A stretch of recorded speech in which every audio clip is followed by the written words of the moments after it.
If there's something about top athletes that separates them from the rest and makes them iconic compared to the average, it's that they're constant winners. And not just one-time pop-up, one-hit wonder winners. They are notorious, consistent people who dominate. Every single game you know that they're gonna bring that will to win, that dominating factor that brings the team up, brings that energy in, and skyrockets them to the next level. It's like everything they do, they win at. Think about it. Michael Jordan, Tom Brady, Serena Williams, Kobe Bryant. These are individuals who were notorious winners. That's what made them great. And here's the great part about it. It's not that they were perfect with their results. It's the fact that they did something differently than the rest that allowed them to win. They took pride in their work. They made sure that they were doing something that we call preparing to let go. And in this video, I'm going to give you the 5 things that you can do to influence the results like these individuals did so that you can end up being a winner, and what we do with our pro athletes to make sure that they're consistent winners as well. Hey, my name's Matt Calderoni, co-founder of Molliteum, where we help athletes discover and reach their true potential by building their resilience. And since 2015, we've helped just over 5,300 athletes from the youth to professional levels in leagues like the NBA, NFL, NHL, and many more, with athletes like Kyle Kuzma, Larry Markkinen, DJ Reed, Dylan Cousins, and many other greats across the league. The reason I started this company and this channel is simply because I used to be an athlete, I struggled with the mental side of performance, and I wanted to make sure you didn't have to fall the same way that I did. This past week, I had a session with one of our pro basketball players who plays in Europe, and he was actually preparing for his Champions League quarterfinal game. So he comes into our session, he goes, "Matt, I'm just curious." I said, "Sure." He goes, "How do I win?" I said, "Well, that's a very blanketed statement." I was like, "What do you mean by that?" He goes, "How do I give myself and my team the absolute best chance to walk out with a win in this upcoming game?" I said, "Well, first off, everybody has to be on the same page. That's nothing you can control." I said, "That's more for your coach." But I said, secondly, you need to understand the philosophy behind winning. He goes, "What do you mean by that?" I said, "Well, if you think about winners, yes, they know that the byproduct they want to create is a win.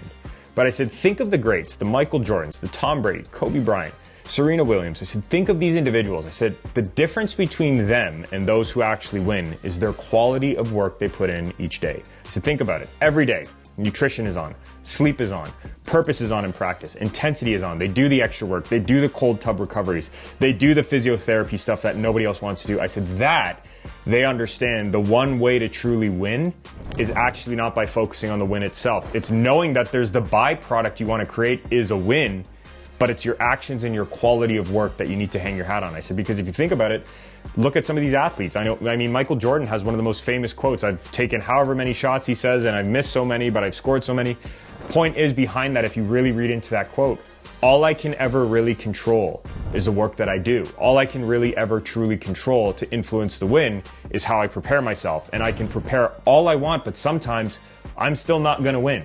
And that was the mentality that we had here with this athlete. So I said to him, this is what we do at Molliteum to help you guys win, like we talked about it. I said, we prepare to let go. And like you can see here on this chart, we actually look at winning and the byproduct of winning as 2 stages. The first stage is everything you do throughout the week, where you have 2 focuses, which is where you're preparing yourself, okay? And what you wanna do here is you wanna build your certainty and you wanna build your confidence throughout the week. If you don't do this and you walk into game days and you're just expecting it to happen, I'm telling you right now, it won't. If you even think about some of the greats, funny enough, but their work rate is usually higher than the majority. Why is that? Because on game days, they want to be able to do what's in the second segment here, which is let go and perform.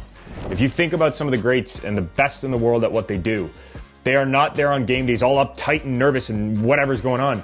They're on game days just balling out, they're playing, they're letting go, and they're performing. And that's what we call game day, where we let go, and all you should be doing is 2 things. Number 1, focusing, and number 2, enjoying yourself.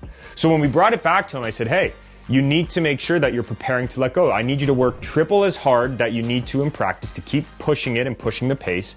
That way, come game day, you can, of course, let go, enjoy yourself, and know that you're ready. Now, disclaimer, I'm not saying you need to do everything to run until you puke. That's not how you prepare to let go. True preparation comes from 2 things. Number 1, having a purpose every single day and knowing what you want to work on. And number 2, having an intensity that allows you to truly prepare. If you are just having a 100% intensity every single day, going into game day, you're going to be burnt out. That's foolish. Don't do that. If you have, though, where on your Monday, you know that's where you can give 100%, on a Tuesday 100%, on a Wednesday 100%, and then on a Thursday, Friday, you tailor off to, let's say, maybe 40 or 30%, and then there's a game day on a Saturday, you're gonna peak perfectly for performance. The point is though, you need a purpose, you need an intensity, and that's what allows for quality of work. So with that being said, here are the 5 things that you can do in order to win. The first thing is you need to get clear on your strengths and what it is that you do that makes you successful. When I was talking to this player, I said, hey, so what is it really that you do that makes you successful? What have we been practicing all year? He goes, oh, easily. He goes, my jump shot, my 3 balls, and making sure that I defend really hard. I said, awesome. That's the most important thing you need to do, right? He goes, yes. I said, okay. So what we're going to do going into this week, we need to make sure that those 3 things are super sharp, because I need you trusting those 3 things come game day. Otherwise, you're not going to give yourself the best chance to win. And more importantly, you're not going to give your team the best chance to win. Now, the second thing that we did once we understood what these strengths are, and this still stays within the weekly prep part, I said, okay, now looking at those strengths, exactly how do we need to prepare in order to make sure that we're using those strengths for the proper game coming up? This is how we find the intensity. He goes, well, Matt, I'm always going to have contested 3 balls when I'm shooting. I said, great. So that's what we know we need to work on coming up this week in practice. He goes, sure. He goes, number 2, whenever I have a jump shot, I have to understand, because I'm being scouted as much as I am now, I'm always going to have somebody who's going to be bumping on me in some way, or somebody who's creating contact. I said, great, can we train that? Can we train having contact in practice so then that way come game it feels normal? He goes, absolutely. And I said, number 3, what about defense? He goes, I'm always going to have to understand, if there's that open man, I need to sprint over there. I can't just walk over, I can't just trot over, I need to get over that. I said, great, can we practice that? He goes, absolutely. So notice what we did. We took the 3 strengths, then we understood and contextualized them. Now we know what he's good at and how to train it throughout the week. So what you can do right now, a simple action plan for this: number 1, get very clear on what your 3 strengths are. Number 2, ask yourself, how do I need to work on these strengths throughout the week so that I can make sure coming into game time, I'm trusting it. The next thing we had this player doing was visualizing himself using these strengths in his practices and in games. So I'm not going to dive too deep on this, just because we've done so many different videos on how to properly visualize. I'll link them here. There's free audio tracks there as well that we use with our pro players that you can use as well. But to give you the basic premise of this, what you want to do is you want to take each of those strengths that you're actually practicing, and you want to sit there and visualize it and feel it as if it's already happened with perfection, as if you've already gotten the result, so that you can create what are called neural associations within your nervous system. Those neural associations are what allow you to feel great and feel like you've already performed, quote unquote, no thinking in a game, so that you can feel certain about the skills. So we had him visualize these skills that we had him practicing once we discovered them, and you need to do the same. We do this 3 times a week, sometimes 4 if we feel we have the time to do it, but 3 times a week with intent and purpose will get the job done. Start that visualizing right now, check those videos out, and then come back to this one. Now, the next thing we did with this player was help him understand who his opponent was. And I know this sounds pretty basic, but you gotta think about something for a sec. If you wanna give yourself the best chance to win, you need to learn the tendencies of the other team. And it's not because you're trying to learn these tendencies so you can game plan everything. You want to know just what they do in general. So you want to know that maybe they're going to double team you that game, or maybe that, they're going to stick a person on you to try and defend you more. Maybe that they're going to crash the net if you're a hockey player. Point is though, learn the tendencies. Reason being, if you can learn these couple patterns that they have, you can then prepare for them. And that's exactly what we did with this player. Instead of, hey, just go out there and shoot your 3 ball like I told you before, it was, hey, we need to prepare to have a contested 3 ball every single shot. You need to work for that. You need to prepare that every time you're hitting a jump shot, you're going to be getting contact. Every time you're playing defense, you need to prepare that players are going to be catch and releasing balls. You need to get over there quickly. Knowing the opponent and knowing their tendencies was what allowed us to prepare properly with this individual. So it's not that you need to try and game plan everything they're doing. I'm not asking you to look into a crystal ball and predict everything that's happening. What I'm asking you to do though, get familiar with the person you're playing against. I can't tell you how many times athletes come to us and they say, tell me what I got to do to really dominate and win, but they're not taking the time to study. Think of the greats, Michael Jordan, Kobe Bryant. I'm going to keep going back to these individuals. They studied. And because they studied, they knew tendencies. And because they knew tendencies, they could prepare. They found where the teams were weak and where they could take advantage of them with their strengths.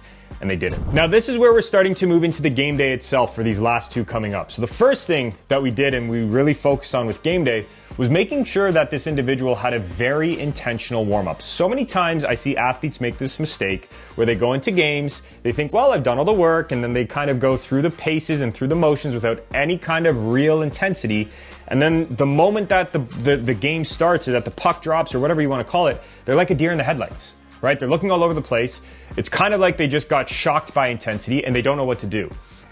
Listen to me very carefully on this, please. Your warm-up has to be like it's your first shift or your first drive or whatever it is in the game. The reason being, and the reason you want to sweat and you want to get it out and get their feeling, you get out all the nerves first and foremost, but secondly, you trust yourself. Confidence doesn't come from just visualizing. That's where certainty is built. That's where trusting your skills is built.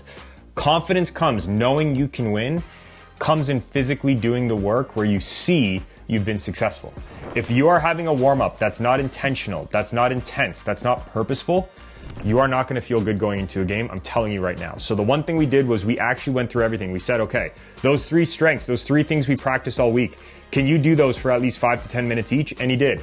He started with his basic warm-up, then he progressed to shooting contested 3 balls, then he progressed to getting contact when he was warming up as he was hitting his jump shots or driving the lane. And then of course, he worked on going out quickly where a coach was shooting. He would sprint out to the coach so that he mimicked that pattern. Coming into game time, he started hot. So the point is, when you have an intentional warm-up, that intentional warm-up is what turns everything on so that you can just let go and play in a game. The last thing we did with this individual before going into the game to really pique that confidence so he could just enjoy himself, we reflected on past successes. We actually got him to gloat about how he won in the past. And the reason we did this wasn't because we wanted to create somebody who was arrogant in any way, but we wanted to show him, you've done this before. Right? And you've done this many times where you've played through contact, you've played through contested 3 balls, you've played through sprinting out to make that defensive play. But what this allowed him to do is say, hey, if I did all the work like he did, he had a 10 out of 10 week. He goes, if I do all the work, I can enjoy myself today. I can stick to these things. I can get lost in the enjoyment of competition, trying to defeat the other team. Think about it. You signed up for the sport not because it was hard and stressed you out. You signed up for the sport because you enjoy playing. And the only way to enjoy yourself on a game day is to know that you've prepared. So come game time, you can enjoy competition again, right? So using this in your pregame, using this as a way to just remind yourself before you go onto the field, the ice, the court, whatever, to just say, hey, I've done this before. It works really well. So what we suggest to do, if you don't have film that you can watch, start a brag journal.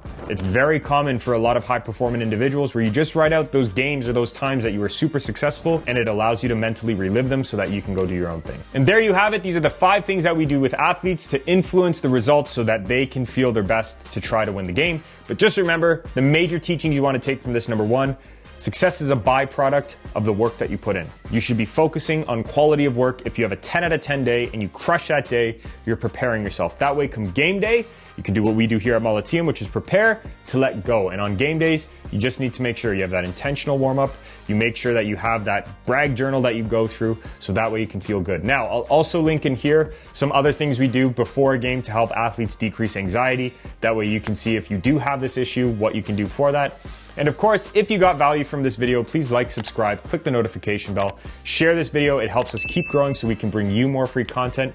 And if you're an athlete who's serious about taking their game to the next level and you're sitting there saying, well, Matt, this was great, but I want something more. I want something for me. Then consider applying for our one-on-one coaching program. Now, this is an application-based program, meaning that we only take on people that we decide to work with. We take on 2 athletes per month that work individually with one of our Molliteum coaches here, and we guarantee results. But here's how we do it. Number 1, you'll get a resilience profile so we can completely customize an approach for you. Number 2, you get a program outline where we lay out exactly what we want to do with you over the 12 weeks.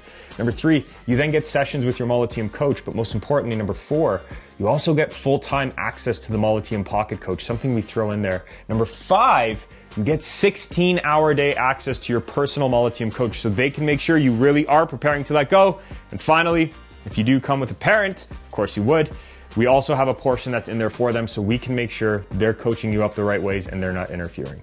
With that being said, do these 5 things, crush your next performance, prepare to let go, and we'll see you in the next video. So if you like this clip and you want to watch another one, click right here. And if you want to watch a full podcast episode, click right here.